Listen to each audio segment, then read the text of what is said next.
this rainy season, I want to prepare chicken adobo. This is my ingredients. So I have chicken, garlic, ginger, onions, and brown black pepper and bay leaves, and I have a green long pepper, and then the chicken, and then of course ginisa mix. Then I have soy sauce and vinegar, and then I use 2 tablespoons of oil. So I'll start cooking.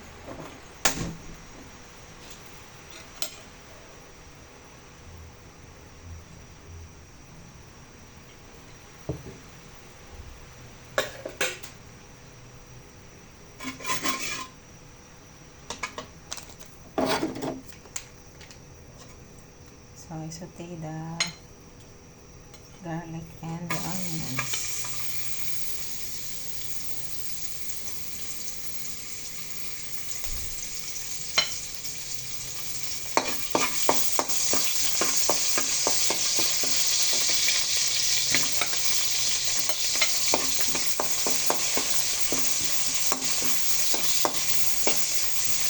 Then I saute the chicken.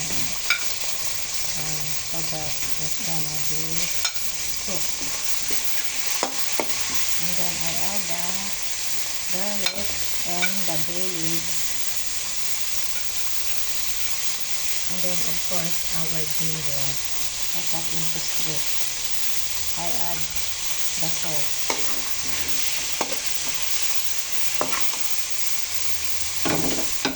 And then I put the vinegar.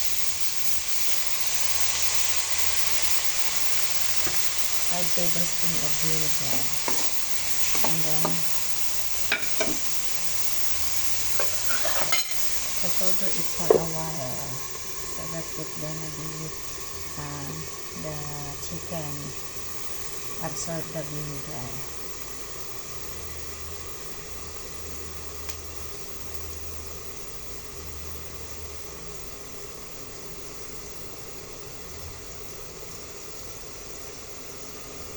Wait for 2 to 3 minutes until the vinegar absorb the chicken absorb the vinegar.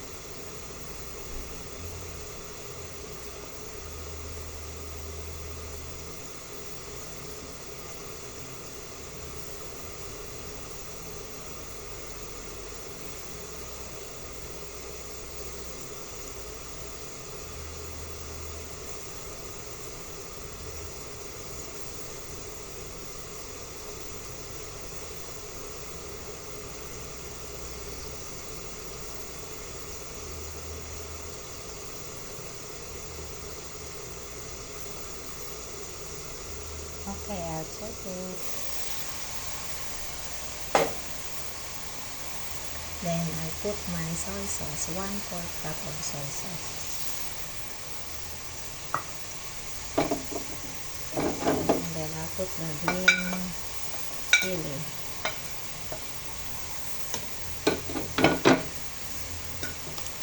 Then I'll put a little bit of ginisa flavor mix. Then I cover it again to make our adobo mas delicious, more delicious, because they absorb the vinegar and the soy sauce.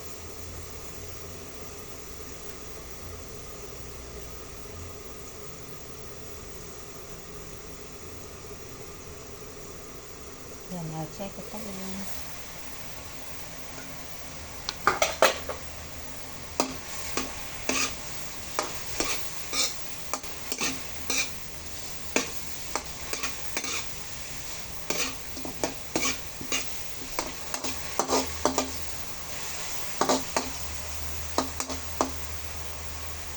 Then I'll cover it again until the chicken cook.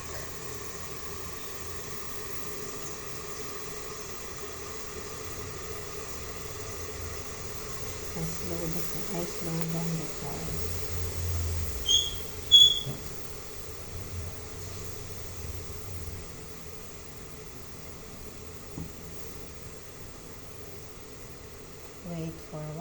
2 minutes.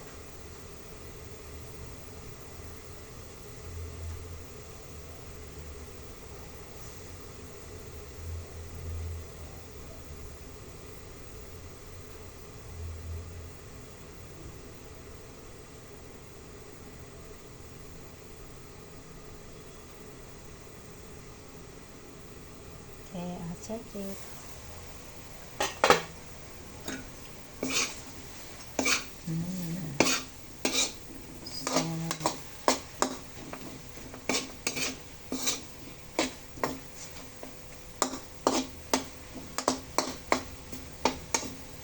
Then I put the spring onions.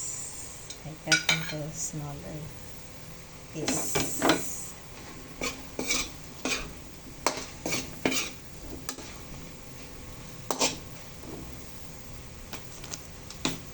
And that's it. I need to turn on the stove.